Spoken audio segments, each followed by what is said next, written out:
Hello दोस्तों, स्वागत है आप सभी का हमारे यूट्यूब चैनल में जय हिंद कोचिंग सेंटर पे। उम्मीद करता हूँ कि आप लोग कुशल होंगे और सही तरीके होंगे। आज हम लोग केमिस्ट्री का फर्स्ट टेस्ट पेपर देखेंगे। इससे पहले आप अगर हमारे चैनल पे नए आए हैं तो हमारे चैनल को सब्सक्राइब कर लें और साथ में बेल आइकन को दबा दें, जिससे कि हमारी वीडियो आप तक आसानी पूर्वक से पहुँच सके। तो चलिए हम लोग क्वेश्चन की ओर चलते हैं। केमिस्ट्री का सेट प्रैक्टिस 1 है जो 9, 10 दोनों के लिए है। तो हमारा पहला क्वेश्चन है, क्या है वो हम लोग देखते हैं।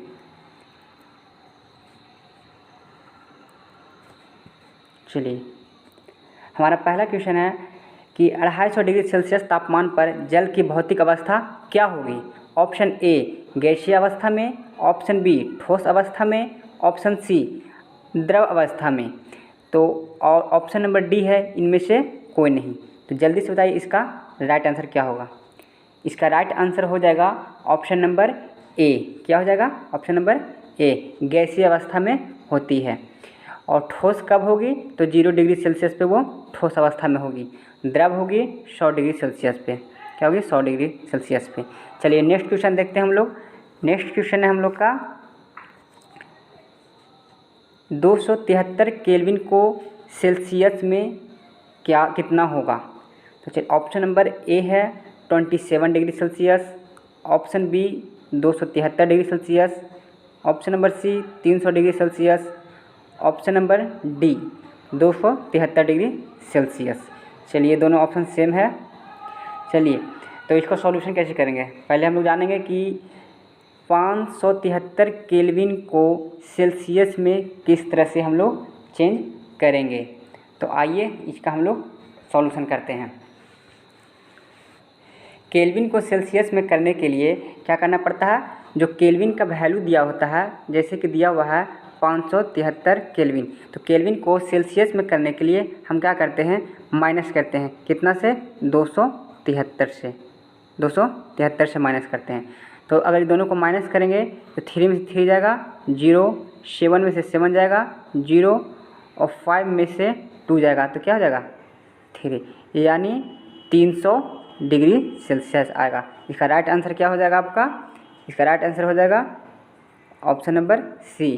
क्या हो जाएगा? Option number C 300 degree Celsius. चलिए अगला क्वेश्चन की ओर चलते हैं। देखिए अगला क्वेश्चन है ठीक उसी प्रकार से है। ऑप्शन नंबर क्वेश्चन नंबर 3 देखते हैं। 300 केल्विन को सेल्सियस में बदलें, उसी प्रकार है। चलिए ऑप्शन नंबर ए है 573 degree Celsius, option B 273 degree Celsius, option C 27 degree Celsius, option number D 173 degree Celsius. तो ठीक उसी प्रकार इसको ही बनाएंगे, केल्विन को सेल्सियस में बदलेंगे। तो देखिए क्या है, 300 केल्विन है तो माइनस 273 करेंगे तो क्या हो जाएगा, ये 10 हो जाएगा, 10 में से 3 जाएगा 7, 9 में से 7 जाएगा तो 2 और 2 में से 2 जाएगा 0, यानी क्या हो जाएगा 27 डिग्री सेल्सियस हो जाएगा। यानी option number C right answer हो जाएगा। क्या हो जाएगा? 27 डिग्री सेल्सियस। चलिए नेक्स्ट क्वेश्चन देखते हैं हम लोग। क्वेश्चन नंबर 4 की ओर बढ़ते हैं। 100 डिग्री सेल्सियस पर जल की भौतिक अवस्था क्या होगी। ठीक पिछले क्वेश्चन में मैंने बताया था। चलिए ऑप्शन नंबर ए है ठोस में, बी गैसीय में, सी द्रव में, डी इनमें सभी। तो इसका राइट आंसर क्या होगा, जल्दी से बताइए। इसका राइट आंसर हो जाएगा कौन सा अवस्था में? द्रव अवस्था में पाया जाएगा। चलिए नेक्स्ट क्वेश्चन की ओर देखते हैं। अगला क्वेश्चन है 5 नंबर क्वेश्चन है, लोहे को जिंक से लेपित करने की क्रिया को क्या कहते हैं। ऑप्शन ए संक्षारण, ऑप्शन बी पानी चढ़ाना, ऑप्शन सी गैल्वेनीकरण, ऑप्शन डी विद्युत अपघटन। तो पहले हम लोग जानते हैं कि संक्षारण क्या होता है। संक्षारण क्या होता है, तो जब कोई धातु होता है, जैसे कोई मेटल होता है, इंग्लिश में बोले तो मेटल, हिंदी में बोले तो धातु। धातु में जो कोई नमी आ जाती है, क्या आती है? नमी आती है। तो नमी के कारण से उसमें कुछ बदलाव आने लगते हैं। जैसे कि आप ले लीजिए लोहा, क्या एक लोहा धातु है, मेटल। इसमें जब नमी आने लगती है तो इसमें क्या होती है, परत जम जाती है, जंग लग जाती है। तो ये सब संक्षारण कहलाते हैं। या फिर देखिए जब चांदी को आप लोग देखते हैं, चांदी में जब नमी आने के कारण क्या होता है, उसमें कालापन पड़ जाता है। क्या होता है, कालापन आ जाता है। तो इसे सब क्या कहलाता है, संक्षारण कहलाता है। चलिए ऑप्शन बी को जानते हैं, पानी चढ़ाना।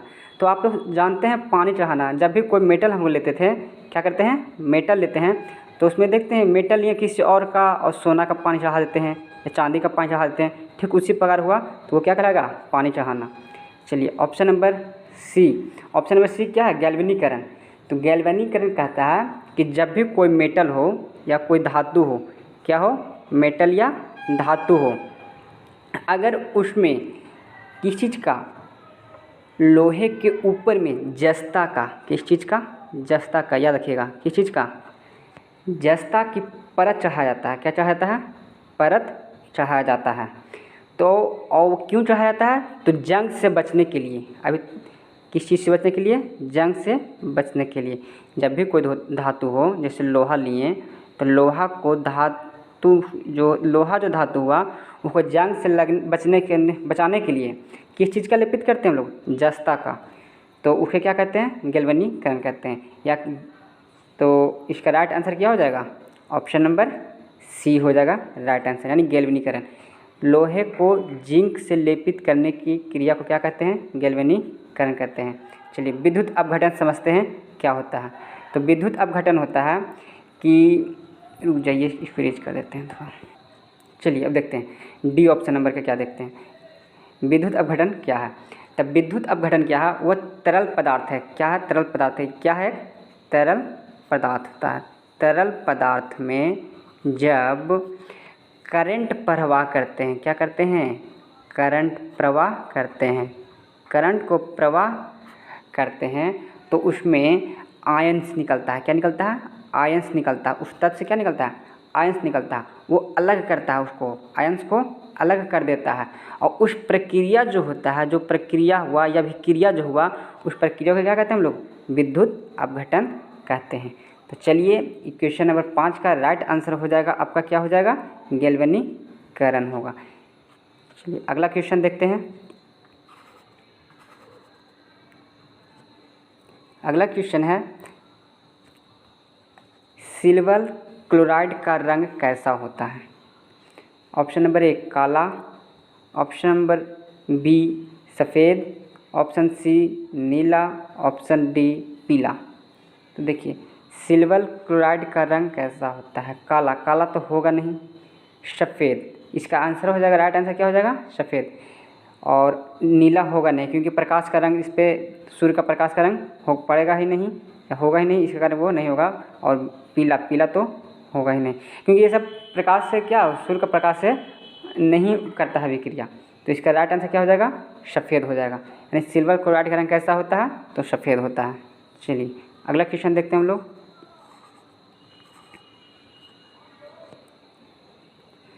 ये क्वेश्चन कह रहा है, श्वसन किस प्रकार का अभिक्रिया है। श्वसन जो हम लोग श्वास लेते हैं वही श्वसन किस प्रकार का अभिक्रिया है। ऑप्शन ए संयोजन, बी उपचयन, सी अपचयन, डी इनमें सभी। तो पहले हम लोग ऑप्शन को बारी बारी जानते हैं क्या क्या होता है। तो संयोजन के बारे में पहले हम लोग जानते हैं। बोला जाता है संयोजन क्या होता है, जब किसी वस्तु को, किस चीज़ को, किसी दो वस्तु को आपस में जोड़ता है। क्या करता है, जोड़ता है, जोड़ता है या बांधता है। क्या करता है, बांधता है। इस क्रिया को ही हम लोग संयोजन कहते हैं। क्या कहते हैं, संयोजन कहते हैं। क्या कहते हैं, संयोजन कहते हैं। एक मिनट, कहाँ चले गए, क्या होता है, संयोजन कहते हैं। यानी दो चीज़ों को या दो मेटलों को जोड़ने को, क्रिया को क्या कहते हैं, संयोजन कहते हैं। संयोजन कहते हैं। या बांध कर रखता है, क्या करता है, ये बांध कर रखता है। चलिए उपचयन क्या है, अब उसको जानते हैं।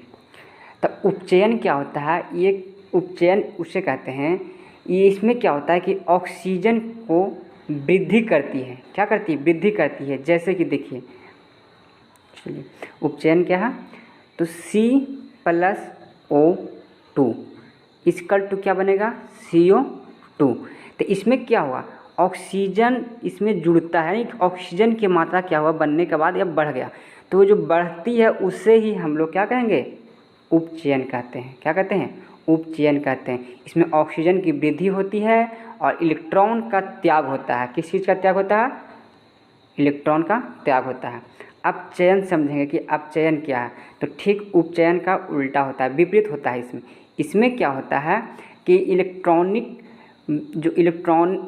जो होता है वो इसमें ग्रहण करता है, इलेक्ट्रॉन क्या होता है, लेता है इसमें। देखिए एग्जाम्पल के लिए ZnO प्लस C को जब करेंगे अभिक्रिया तो क्या बनेगा, Zn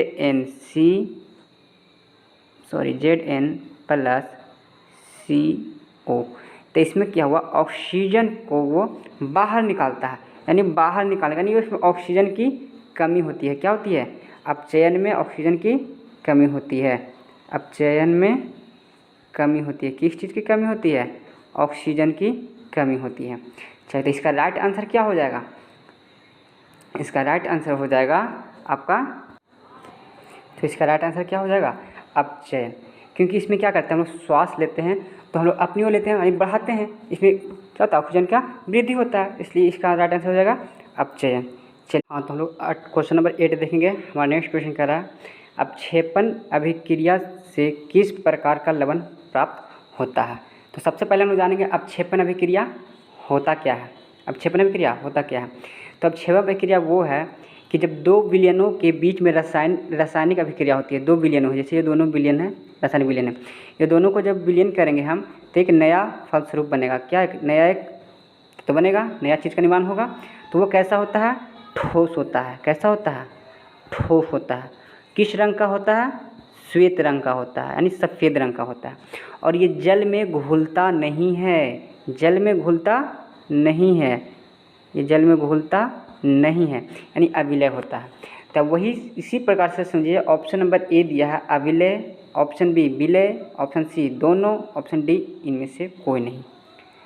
तो कैसा लवण प्राप्त होता है, अविलय, यानी जल में घुलने वाला नहीं। तो इसका राइट आंसर है option number A, option number A अविलय। चलिए नेक्स्ट क्वेश्चन की ओर चलते हैं हम लोग, क्वेश्चन नंबर 9 की तरफ। क्वेश्चन नंबर 9 कह रहा है, निम्नलिखित में से कौन एक दहन अभिक्रिया है।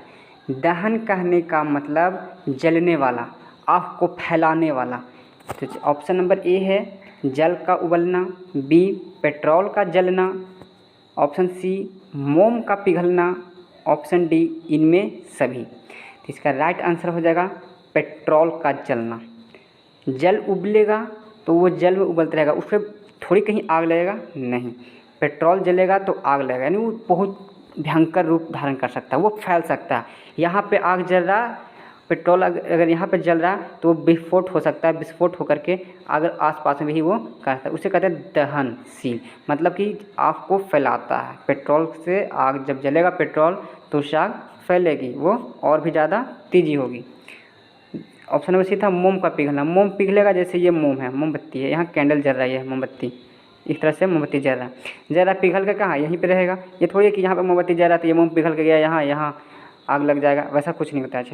चलिए नेक्स्ट क्वेश्चन है हमारा, क्वेश्चन नंबर लास्ट है, 10वां क्वेश्चन हमारा कह रहा है, रसायन शास्त्र का पिता किसे कहा जाता है। रसायन शास्त्र का पिता किसे कहा जाता है। तो ऑप्शन नंबर ए अरस्तु।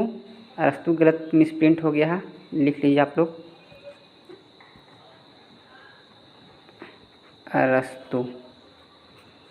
अरस्तु। Option B Mendeleev, option C Antoine Lavoisier, option number D Aryabhata. देखिए अरस्तु जो है वो जीव विज्ञान के पिता कहा जाता है। किनका, जीव विज्ञान का पिता कहा जाता है। तो ये तो नहीं होगा आंसर, गलत। चलिए मेंडलीव है जो आवर्त सारणी का आप लोग नाम जानते होंगे, वही आवर्त सारणी का जन्मदाता कहा जाता है। इन्हें कहा जाता है आवर्त सारणी का जन्मदाता कहा जाता है, तो ये भी नहीं होगा। चलिए आर्यभट्ट के बारे में जानते हैं। आर्यभट्ट क्या होता है, ये मैथ के यानी गणित के जन्मदाता कहा जाता है। गणित के, किस चीज़ का, गणित का। जीरो का खोज किसने किया था, जीरो का आर्यभट्ट ने ही किए थे। इसका राइट आंसर क्या हो जाएगा, एंटोनी लेवोजीरियर। इनका जन्म कब हुआ था जो हम लोग जानेंगे। एंटोनी लेवोजीरियर का जन्म हुआ था 26 अगस्त 1743 ईस्वी में। क्या कब हुआ था? 26 अगस्त 1743 ईस्वी में। और कहाँ हुआ था? तो फ्रांस में हुआ था। कहाँ हुआ था? फ्रांस में हुआ था। और ये इसकी मृत्यु कब हुई थी? तो इनकी मृत्यु हुई थी 8 मई को। कब हुई थी? 8 मई को। कहाँ हुई थी? 8 मई को। ईस्वी कब था? तो ईस्वी था 1794 ईस्वी में हुई थी। और कहाँ हुई थी? तो पेरिस में हुई थी। कहाँ हुई थी? पेरिस में हुई थी। चलिए, और हाँ, पिछला क्वेश्चन था सिल्वर क्लोराइड। तो सिल्वर क्लोराइड के बारे में थोड़ा सा जान लीजिए आप लोग कि सिल्वर क्लोराइड का फॉर्मूला क्या होता है। तो सिल्वर क्लोराइड का फॉर्मूला होता है AgCl। ठीक है, AgCl है जो इसे हम लोग हॉर्न सिल्वर भी कहते हैं। किस नाम से जाना जाता है? हॉर्न सिल्वर के नाम से भी जाना जाता है, हॉर्न सिल्वर। ठीक है, और देखिए, और इसका उपयोग कहाँ किया जाता है ये जानिए। तो इसका उपयोग किया जाता है मोटोक्रोमिक कांच बनाने में। कैसा? मोटोक्रोमिक नहीं, फोटोक्रोमेटिक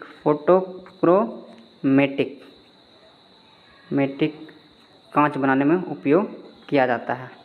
चलिए, और अगर पूछ दे फोटोग्राफिक में क्या होता है, फोटोग्राफिक में किस चीज़ का होता है? ये तो हो गया क्रोटोग्राफिक, और इसमें हो गया फोटोग्राफिक में किस चीज़ का उपयोग होता है? तो इसमें होता है सिल्वर ब्रोमाइड। किस चीज़ का? सिल्वर ब्रोमाइड का उपयोग होता है, सिल्वर ब्रोमाइड का। चलिए दोस्तों, आज का सेशन यहीं पे ख़त्म करते हैं हम। अगर आप लोग को वीडियो अच्छा लगे तो अपने दोस्तों के पास शेयर करें, और हमारे टेलीग्राम लिंक से ज्वाइन होने के लिए हमारे डिस्क्रिप्शन बॉक्स में टेलीग्राम का लिंक दिया हुआ है। आप वहां से हमारे टेलीग्राम चैनल को ज्वाइन कर सकते हैं। हमारी वीडियो अच्छी लगी तो लाइक कीजिए और अपने दोस्तों के पास शेयर कीजिए। तो हम लोग मिलते हैं अगले वीडियो में फिर इसी तरह। तब तक के लिए धन्यवाद।